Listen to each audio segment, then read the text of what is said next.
개발 스택이 먼저 설명이 들어갈 텐데요. 리액트, 사스, 그리고 타입스크립트를 프론트에서 사용을 했고, 상태 관리를 위해서 주스탠드, 그리고 디자인 작업을 위한 피그마와 포토샵을 사용했습니다. 백엔드는 스프링 부트를 사용했고요. 로그인 인증 인과 관련을 위해서 시큐리티와 JPA, 그리고 배포 환경에서 아마존 웹 서비스를 이용했고, DB는 MySQL을 사용했습니다. 다음 아키텍처인데요. 저는 EC2 인스턴스에 리액트 빌드 파일을 실행하는 엔진엑스 서버를 올려두었고, 백엔드 서버는 톰캣이 내장되어 있는 스프링 부트 서버를 올려서 RDS와 연결했습니다. RDS 내부에는 관계형 데이터베이스로 MySQL을 사용했고요. 기능 명세서 부분은 처음에 사용자 요구사항을 반영하기 위해서 노션으로 관리를 해서 팀원들 간 공유를 했고요. 화면에 보시는 부분은 회원 기능 명세 부분이고, 기타 일문 기능이라든지 북마크 기능, 해당 기능에 대한 명세를 노션으로 관리를 한 부분입니다. 화면에 보이시는 그 URL 주소로 들어오시면 API 설계에 관련된 스웨거 문서를 확인하실 수 있어서 도메인 주소 뒤에 포트 번호 그리고 API 독스를 치시면 들어가셔서 확인이 가능합니다.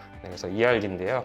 메인이 되는 테이블은 크게 세 가지로 회원 테이블, 답변 테이블, 질문 테이블 3개가 있고, 부가적인 투표 기능이라든지 태그 기능, 그리고 북마크 기능을 사용하기 위해서 중계 테이블을 설정해가지고 ERD를 구성한 겁니다. 자세한 부분은 뒷부분에서 설명을 드리겠습니다. 여러분들 혹시 코딩 할 때 막히는 부분이 있으면 어떻게 해결하시는지 제가 질문을 드려봐도 될까요? 그래서 저도 주로 이제 GPT나 블로그 검색을 이용하는데, 그래도 해결이 안 된다면 막바지에는 이제 개발자 커뮤니티나 공식 문서를 확인하는데요. 대부분 영어로 되어 있고 번역을 돌려도 정확하지 않은 부분이 많아서 애로사항이 많았는데, 저희는 이 부분에서 필요성을 느끼고 국내 개발자들을 위한 Q&A 커뮤니티를 만들어 보자고 했습니다. 코드 공유와 다른 개발자들 간의 실시간 질의 응답이 가능한 서비스를 구현을 한 거고요.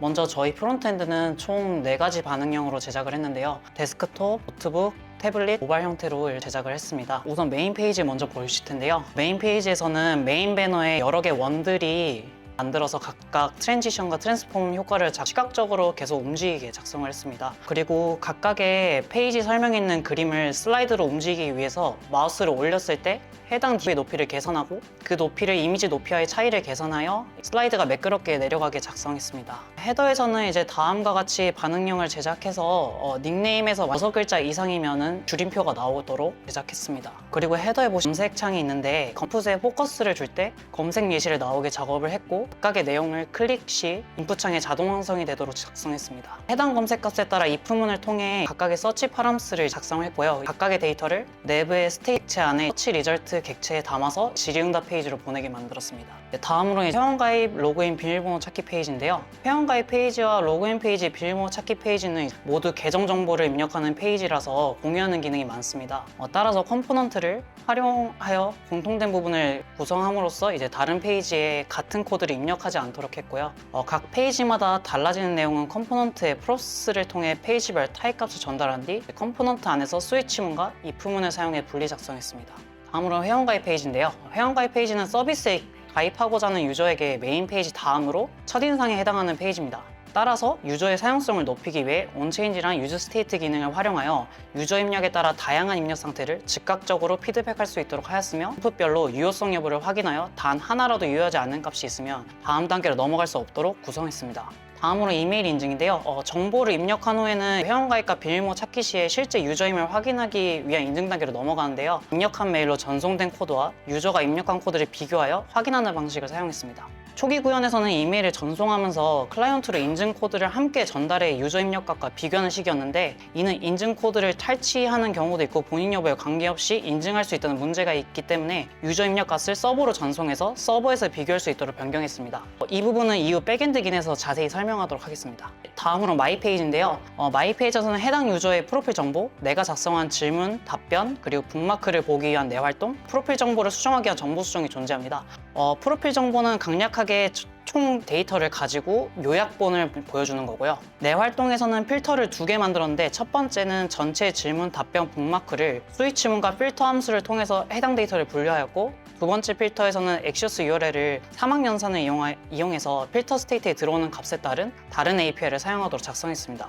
그리고 페이지네이션 작성에 있어 1페이지만 있으면 이전 다음 버튼이 비활성화되고요. 1 마지막 페이지일 때 각각 이전 다음 버튼이 비활성화, 6개 이상부터는 1.6789.14 이렇게 나오도록 버튼 함수를 작성했습니다. 정보 수정의 페이지인데요. 회원 탈퇴 페이지에서는 회원 탈퇴하기 전에는 회원 탈퇴가 보이게 하고 탈퇴 후에는 이제 복구가 보이게 작성했는데 이를 사막 연산을 통해 분류 작업을 해서 하나의 제출 함수에서 isDelete라는 값을 통해 다른 엑시오스를 요청을 보내게 작성했습니다. 다음으로 이제 질문 리스트 페이지인데요. 질문 리스트 페이지는 질문글을 한데 모아서 보여주는 페이지답게 각각의 질문글의 데이터에 따라 다양한 요소를 반영하여 리스트 페이지에서도 충분한 정보를 확인할 수 있도록 했습니다. 또한 검색 기능과 함께 정렬 기능, 페이지 기능을 제공하여 유저가 원하는 방식으로 질문글을 찾을 수 있도록 했습니다. 이제 질문 리스트 페이지의 페이지네이션인데요. 이에 따라 이제 유저가 선택한 정렬 방식과 현재 보고 있는 페이지를 실제 URL에 반영할 수 있도록 했고, 페이지네이션 버튼은 페이지 수가 많아져도 불편함이 없도록 10페이지 앞, 10페이지 뒤로 이동하는 버튼, 첫 페이지와 마지막 페이지로 이동하는 버튼을 구현해서 전체 페이지의 수와 현재 페이지 위치에 따라 활성화하도록 했습니다. 다음으로 이제 질문 작성 페이지인데요. 질문 작성 페이지는 제목, 내용, 태그 인풋에 있는데 모든 인풋에 값을 입력해야 질문 등록을 할 수 있게 했고 이중값 입력이 안 되면 얼럿 창이 열립니다. 다음으로 이제 질문 상세 페이지인데요. 질문 작성자는 본인 작성한 질문 수정 및 삭제가 가능하게 했고 그 외에는 수정 및 삭제 버튼을 볼 수 없습니다. 질문 내용은 React 라이브러리를 사용했고 텍스트 에디터를 사용했습니다. 코드블록 하이라이트를 하기 위해 하이라이트.js를 이용했습니다. 답변창도 동일하게 했습니다. 수정 버튼을 클릭하면 질문 작성한 동일한 페이지로 넘어가고 작성 내용은 질문 작성한 같은 위치에 배치가 됩니다. 질문 작성자는 본인 질문을 투표할 수 없고 그 외에는 좋아요 또는 싫어요 버튼 중 투표 1회 가능합니다. 질문 작성자는 본인 질문에 답변할 수 없고요. 그 외에는 답장이 가능하게 했습니다. 답변 작성자는 본인 답변 및 수정 및 삭제가 가능하고 그 외에는 두 버튼을 볼 수 없습니다. 그 다음에 질문은 북마크가 가능하게 했고 마이 페이지에서 볼 수 있습니다. 작성자가 답변 중 해결해준 답장에서 채택 버튼을 클릭하면 제목 옆에 해결 내용이 보이게 했고 북마크 아이콘 아래에 체크마크 아이콘이 생기게 됩니다. 채택 여부는 질문 리스트 답변 옆에서 동일하게 체크마크 아이콘이 생깁니다. 질문 상세 페이지에 들어가면 이제 해당 질문에 대한 열람수가 이제 증가하는 걸 볼 수 있습니다. 다음으로 이제 아까 답변이랑 질문 코드 스페이스 같은 걸 작성하기 위해 리액트 큐리에 대해 자세하게 설명할 건데요. 개발자를 위한 사이트라서 포스트 UI를 이용해서 구현했습니다. 여기서 장점은 레이아웃이 깔끔하고 사용성이 좋고 한국어 지원이 되고 자세한 공식 문서와 이제 많은 레퍼런스를 가진 장점이 많은 에디터라서 처음으로 선택을 했었는데 원점이 팀 프로젝트 리액트 버전은 18 버전인데 리액트 17 버전만을 지원해가지고 경제 포스를 이용해서 설치해서 실행해봤더니 이제 잘 나오긴 하는데 콘솔 창에 원이 뜨고 이제 호환성이 안 좋다는 단점이 발생했습니다. 그래서 리액트 퀴리라는 라이브러리를 발견해서 사용해봤습니다. 리액트 퀴리는 npm install 리액트 퀴리를 해서 세팅이 쉬웠습니다. 이제 현 시점에서 npm 트렌즈에서 토스트 UI보다 다운로드 수를 기록하고 있고 스타일 커스텀이 쉽고 많은 레퍼런스를 가지고 있어 참고하기 편해서 질문, 답변 에디터 구현의 리액트 퀴리를 선택해서 사용했습니다. 로그인을 일반 로그인과 소셜 로그인 두 개를 진행했는데 소셜 로그인은 구글로 진행을 했습니다. 일반 로그인부터 설명을 드리면 아큐리티와 JWT 토큰을 사용한 인증 인가 방식을 획득을 했고요. 사용자 로그인 요청 때마다 헤더에 포함되는 그 베어러 토큰으로 로그인 상태를 관리했습니다. 시큐리티를 사용하게 되면은 비밀번호 암호화가 강제되게 되는데 디크립트 패스워드 인코더 클래스를 사용해서 안전하게 비밀번호를 암호화했고요. 회원가입 시에 추가로 이메일 인증을 해서 본인 확인을 진행을 하는데 이메일 인증 방식은 링크를 클릭해서 하는 방식이랑 인증 코드를 입력하는 방식이 있는데 저희 프로젝트에서는 인증 코드 방식으로 구현을 했습니다. 자바 메일 샌더 인터페이스를 이용해서 메일을 발송했고 구글 SMTP 서버는 구글 서버를 이용을 했습니다. 초기에는 그래서 단순히 하나의 API, 하나의 클라이언트에게 메일과 인증 코드 모두를 전달해 단순 비교를 해서 공인 일치 여부를 확인했는데 그 안에 문제점이 있다는 팀원 의견이 반영이 돼서 수정을 한 코드가 있습니다. 그래서 추가로 인증 코드를 검증하기 위해서 레디스라는 데이터베이스를 사려고 했는데 레디스는 빠른 응답 시간과 데이터 만료 기능을 제공을 해서 제한 시간 동안 유효한 인증 코드를 효과적으로 관리할 수가 있습니다. 유저가 이메일 인증 요청을 보내게 되면 화면 왼쪽에 레디스의 키랑 밸류값 형태로 이메일이랑 랜덤 인증 코드를 확인할 수 있는 부분이고요.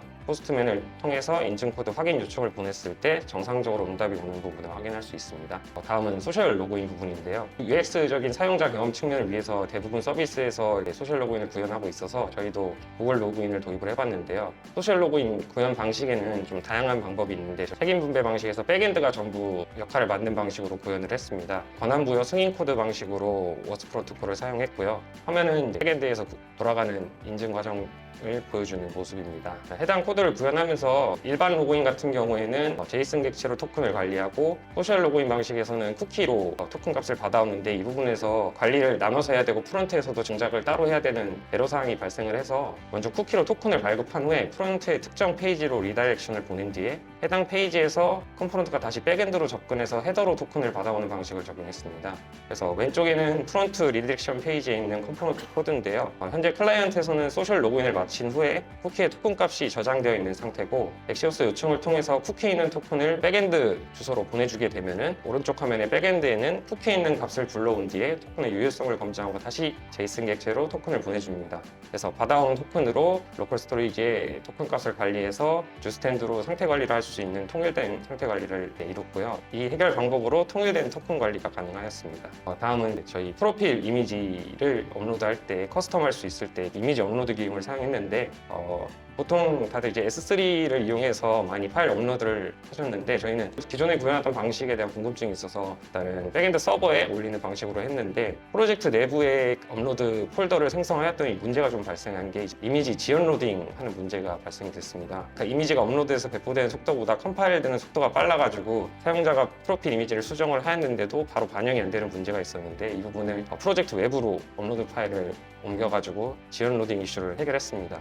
추가적으로 파일 이름 같은 경우에는 중복 방지를 위해서 UID로 파일명을 변경해서 저장을 하였고요. 데이터베이스에는 그 파일이 저장된 경로명만 저장을 해서 문자열로 분리를 하였습니다. 다음으로 헤더에서 이제 검색 기능과 필터 기능에 대해서 설명을 드릴 건데요. 검색 기능 구현 시에 질문 테이블, 회원 테이블, 또 태그 테이블을 필터링을 통해 조회가 되도록 해야 했는데 처음에 JPA에서 제공되는 CD 메소드로 구현을 할 생각이었는데 코드가 좀 복잡해지고 차후에 이제 파라미터 조건이 여러 개인 그릴 시에 많은 작업이 필요하게 돼서 JPA 스펙을 사용하게 됐습니다. DB 조건을 간단히 스펙으로 작성해서 동적으로 처리가 가능하게 하는 도구라고 하는데요. 정적 커리는 미리 정의된 SQL 커리를 사용하여 데이터 스키마에 정확히 일치해야지 데이터를 반환하는 반면에 동적 커리는 런타임 시점에 조건을 변경할 수 있는 유연한 커리이기 때문에 저희 프로젝트에 적합하다고 생각해서 사용하게 되었습니다. 다음은 페이지네이션 기능인데요. JPA의 페이지업을 기능을 사용을 해서 구현을 하였습니다. 페이지네이션이란 간략하게 설명하면 서버에 요청해서 사용자가 보여질 요청 데이터만큼 서버에 요청해서 서버의 부하를 줄이도록 하는 기술인데요.